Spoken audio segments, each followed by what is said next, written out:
Good afternoon, Bruin fans, and welcome to another episode of Something Bruin here with Coach Cook. And let's see, Rashad, how you doing this afternoon? I'm doing pretty good. How are you? Hey, I'm doing great, and hey, just about an hour and a half away from kickoff of the JV Bruins here Absolutely. having another home game, and as they host Nansen River here at 6 o'clock. Absolutely. We're excited. Can't wait to see these guys get back out there and compete again. I know we're kind of ahead of ourselves, but just a little flashback. Last year, they lost in triple overtime to Nansemond River. So, these guys have had 2 good weeks of preparation and are looking forward to getting out there and playing a good brand of Bruin football. Yes, and so with JV getting ready to host Nansen River, that means that the varsity here battles Nansen River tomorrow. But tomorrow's game is at Kings Fork, right? Correct. It's a neutral site game. It's going to be at Kings Fort. Right now, the Suffolk schools are in the process of placing down field turf for all 3 high schools. So, the long-term benefit of that is excellent, but short-term, it kind of displaces you at least for a year or so until your field is ready. To my understanding, Lakeland is already set to go, so Nansemond River is up for that. So, yes, we're playing at Kings Fort. We're considering this a neutral site game, but it gives our kids another opportunity to compete. Right. Yes, and I know that Nansen River went over to the peninsula week 1 against Bethel and was on the right side of the score in week 0, game 1, and then in week 1 last week, game 2 against Great Bridge, they won. So we got. We're battling against a 2-0 Nansen River team. Absolutely, 2-0 versus 2-0.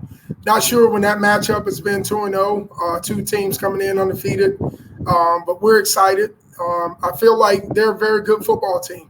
They do a lot of things well, and we just got to continue to be good at us, be disciplined, sound, and be coachable. We got a good group of kids. They've taken advantage of the last 2 weeks of prep to get ready for Nansemond River, and we're excited about what we're going to see tomorrow. Yes, and just shine a little light on. I know that last Friday was supposed to be our home opener. Just clue in the fans here on what happened last week. Yeah, real brief. Granby, it just wasn't their week. One thing we got to remember is coming out of a pandemic and still trying to fill rosters on JV and varsity and trying to do the little things to kind of get back to football normalcy. Everybody's kind of, I guess we'll say, not quite there yet. So we told our kids just control what we could control. We're going to look forward to the next matchup that we have, and then we go from there. But again, just hats off to Coach Archie and his team, and I wish them nothing but the best, nothing but success throughout the rest of this year.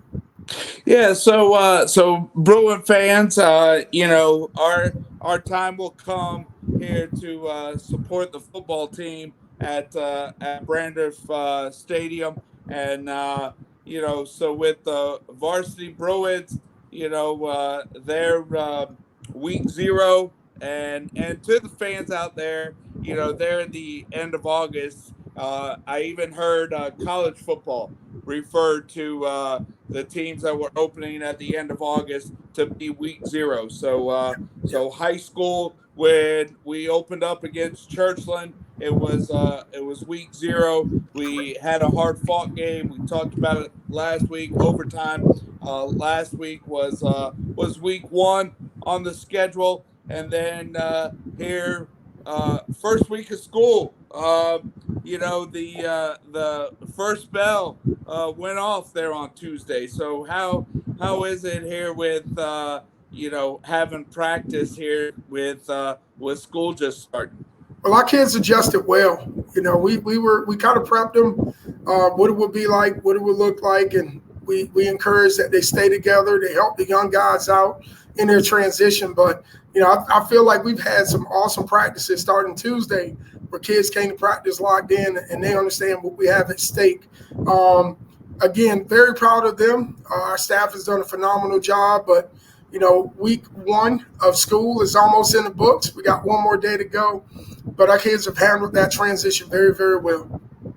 Yes, and it's and then definitely here with our tradition here of Bruin football. I mean, we got the 20th anniversary of the '02 team. We got 25th anniversary of '97 team. But real quick here, I'd like to start off here by the 30th anniversary here of the '92 team. I mean, 7-3. That was Yes. definitely setting the groundwork here for the Bruin football program here to Absolutely.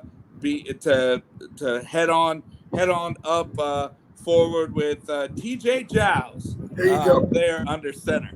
Absolutely. Just a lot of talent, a lot of good names that come off of that roster. And like you said, the key for any team before the success or lack thereof, however we want to word it, it started with a foundation. And anyone under Lou Johnson, Art Brandreth, and all the head coaches, Dick Arculin, all of them, they all have a stake in the success that we currently have here at Western Branch and that we've had in the past. Because without them, we wouldn't be where we are. But yeah, that was a great roster. That was a great team, and to my understanding, a lot of those guys had an opportunity to, continue to move on and get an opportunity to play at the next level, if not become pillars of our community and, be a pro in a different platform. So, yes, big time shout out to the 92 team. Absolutely.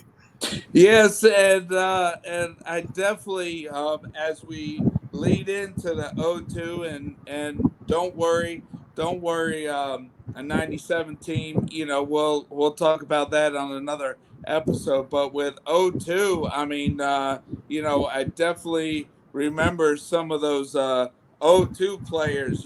Just starting school or being elementary kids there and coming to watch the '92, the Yes. '97, and then when it was time for the '02 team there to be on a magical great run, state semis, but just share here the best memory here of Coach Jay there at Yeah, the '92 absolutely. team. So, we're big on doing research, man, making sure, we give Bruin Nation all the information that they need. And I reached out, and to my understanding, one of the biggest memorable moments of '02 was the regional championship game, the first regional championship victory in school history, where they defeated Ocean Lakes. So, we're definitely proud of all those young men that competed on that roster as well.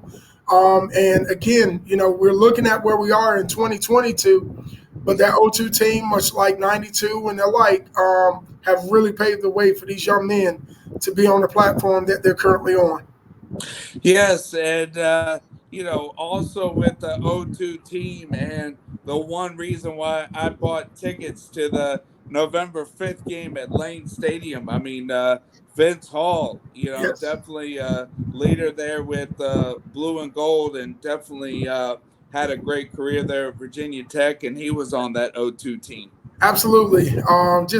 Tony Burt, it's a lot of guys, when you start naming names on that roster, Ryan Pond, you keep going, Norfleet. I mean, it's talent on top of talent that team was blessed with. But again, we like to call those guys pioneers. At the end of the day, they paved the way for our future Bruins. They paved the way for our current Bruins, and they had just a miracle run of a football season that I know a lot of guys wish they possibly could have, regardless of school.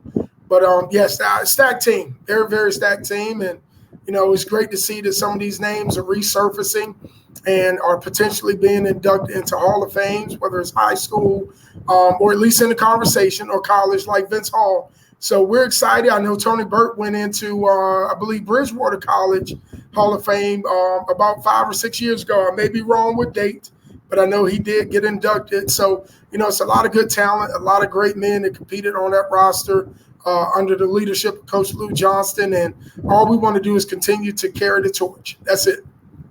Yes, and also here the past few mornings it's been a little cool. So right around the corner, this weather here is gonna turn to the cool ways of fall and definitely feel like football weather.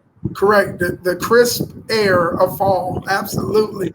But I told somebody today, I said, I think it was Coach Thomas, I said, man, football's back. You felt Yes. that breeze all day. And we know tonight at 6 o'clock, our JV kick off. But by 7, once that sun sets, the temperature is going to drop tremendously. But yes, it feels good. The grass still smells like football, you name it. But it's just great to see so many kids out competing again. Rosters in some schools and in our district, they're starting to get a little more fuller than what they were a year ago or COVID spring. So that is what makes me so happy that these kids get to experience something we had a chance to experience, and that's a normal football season. Yes, and also fans, if you didn't pay attention or you haven't gone to Hatfield's website or the newspaper website, I mean, Western Branch varsity football is now in a stretch where there are no off Friday nights from here until senior night, here at the end of October. Correct. Well, we wanted to keep the same schedule. We felt that week 10 of the regular season was a sweet spot for us to, get guys healed up a little bit and kind of reevaluate and assess where we are and what we've done to get to that point. And it really prepared us to kind of get eyes on our potential, first round of playoffs. So, we kind of love that week 10 right now. We may make some adjustments in the future, but yes, we have our final stretch right here that would carry us up to October 28th when we go head to head against Oscar Smith at Western Branch High School. Yes, but hey, you know what? Let me also talk about here some Bruin alums here that's gonna have a home opener at the next Yes. at the next level. I mean, up there at Zabel Stadium. I mean, William and Mary here is just coming off that great road win there against UNC Charlotte, and Desmond and the Tribe getting ready to host Campbell this weekend. Absolutely. It's a good Campbell team coming in there as well. I've been looking on ESPN3. I guess you could see the games that played the previous week when Campbell played Citadel. But, they're a very solid team. But, man, hats off to William and Mary. They went down there on a business trip to get things taken care of, and they did a phenomenal job. But what I like the most, I think Coach Mike London had an opportunity to score one more time. But talk about a man with class and how he goes about his business. He's continuing to still inspire young coaches how to go about handling success. But, those guys did a great job in all phases of the game, and they came out with a big win. And now they've moved forward and moved on for Campbell, who's coming in, ready to give them a great test at home. Absolutely. Yeah, and I told Coach Black, with having a brother and sister that went to William and Mary. I mean, I don't remember no stadium lights Right. being at William and Mary last time I've been there, but definitely they've upgraded, and I think it's a night game this Saturday. Absolutely. I believe 6 o'clock kickoff. I want to say around 2016, maybe 17, they did a big modification of Zabel Stadium, and that's adding a second level to the home side and then lights, also potentially field turf around that same time. So it's been a lot of upgrades. It's a beautiful facility and a great backdrop looking at downtown Williamsburg on a Saturday night. Yeah, and I think I'm showing my age. When my brother was at William and Mary, the baseball field was right next door to the football field, but now they have a nice Jimmy Laycock center, Yes. and I want to say that that's probably where the home locker room Wow.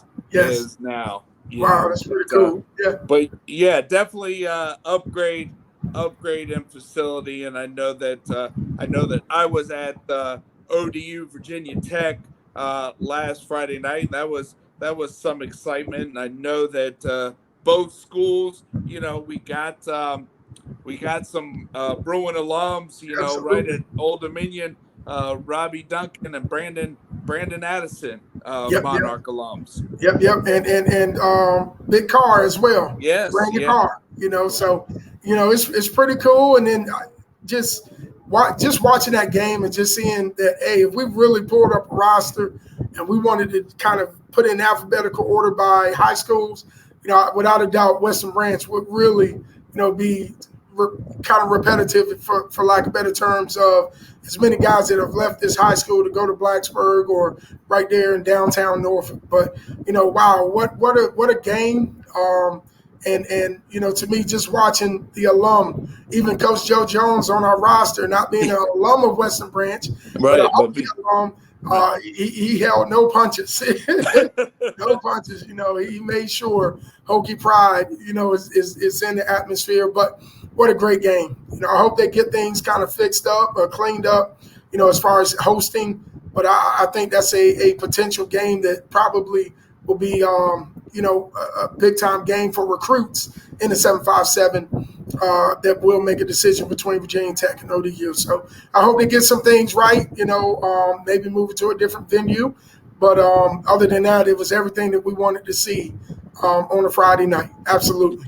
yeah, and just a little side note, you know, Jerry Gaines and the former Bruin faculty member and Yes. former Bruin athletic coach in the Virginia Tech Hall of Fame, and then also in the sports department at Virginia Tech, and used to be Frank Beamer's right hand man, Correct. John Boleyn.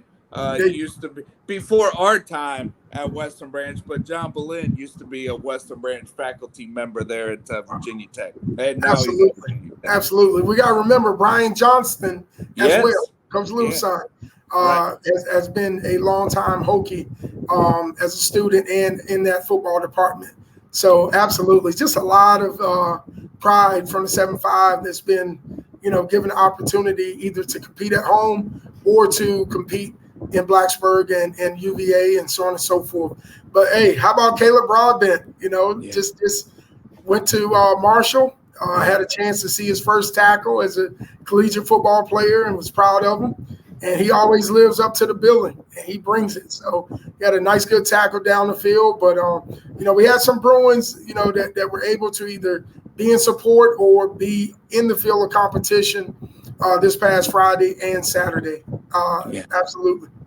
Yeah, and Caleb there with Norfolk State, but and actually going to my seat there on Friday night, I ran into Brandon, and I think I have him coming on Okay. here sometime next week. So definitely look forward to having Brandon come on and talk about being part of Western Ranch football, then ODU, and then coming back and giving back here with being part of your football staff.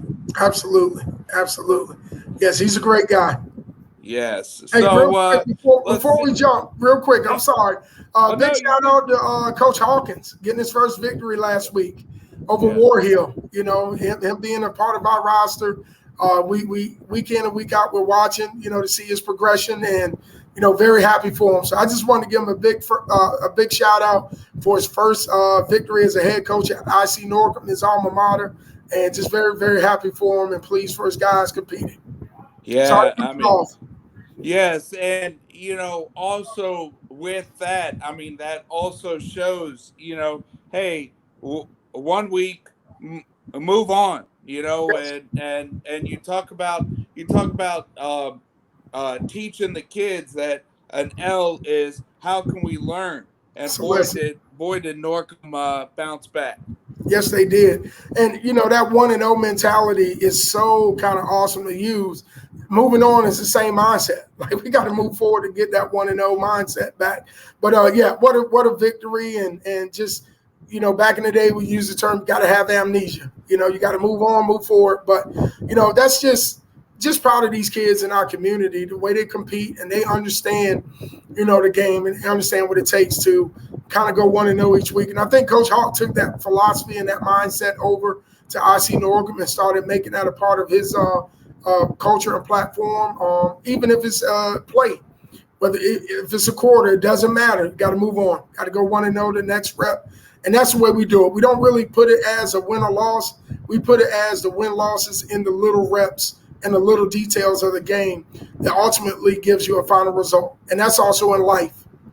Yeah, and the other thing is with running into a friend that I started at the shipyard with. I just ran into him today, and him and I are the same age, and he's got a daughter that cheers at Booker T, and just Booker T, shutting out Hampton. I mean, Yes. so the Eastern District. I mean, we battled Churchland already, Maury, Lake Taylor. Booker T shutting down a Peninsula team. I mean, so Hawk, definitely is in a tough district there. Absolutely. The Eastern District has always been competitive, much like the Southeastern District. But yes, they're loaded. They are loaded. They have a lot of talent. And then again, Lake Taylor is, they seem to be back where they were. I'm sorry, about 2 years ago. So it'll be pretty exciting to see how it pans out in the Eastern District. Yeah, and also if people haven't paid close attention, I would like to bring up Brandon and what he's doing there in Indian River, and Correct. they got they're starting off on the right foot. They Correct. went up to Richmond and played Philip Sims's team last weekend. Comes home with a win, and Yep. they're battling Kings Fork. I mean, so a big Southeastern District showdown between two 2-0 teams there tomorrow. Absolutely. And again, another shout out, right, for him having a good start to his career, his head coaching opportunity. And, again, Indian River has always had talent, so I'm excited to see how he develops his talent. We know, as I mentioned earlier, as we get deeper into our season, we got some tough matchups. And these are the matchups where you throw out all stats. It's in that 48 minutes that somebody has to come out on top. But we're going to be prepared.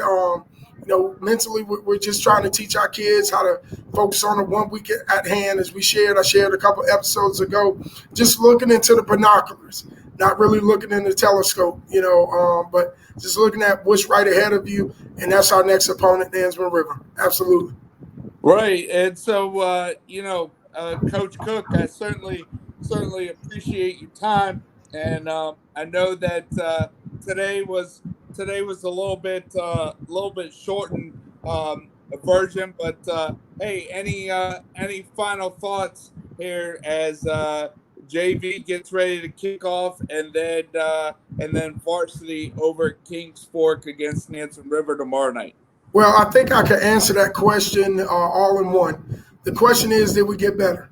1-0 for our JV, 2-0 for our varsity, understanding that the second victory was a forfeit. But, did we get better? And for us, we're looking at the details. We're looking at the technique and are you disciplined, within your position, your personnel, and your craft. So, we're excited. As always, you know how I feel about JV. They're the feeder system of our program. But yes, we're excited. I think they'll be fairly good, but they got to operate in operating in humbleness and just taking it easy, one rep at a time, and competing at a high level. Varsity wise, we just got to go out there and outperform us. Again, we set a standard, and we tell our kids all the time, it's you versus you. But ultimately, I'll go back to my first answer. Did we get better from a week ago? I think that's what we want to see tonight. And our JV guys that kick off at 6, as well as tomorrow night at Kings Fork, our varsity kicking off at 7.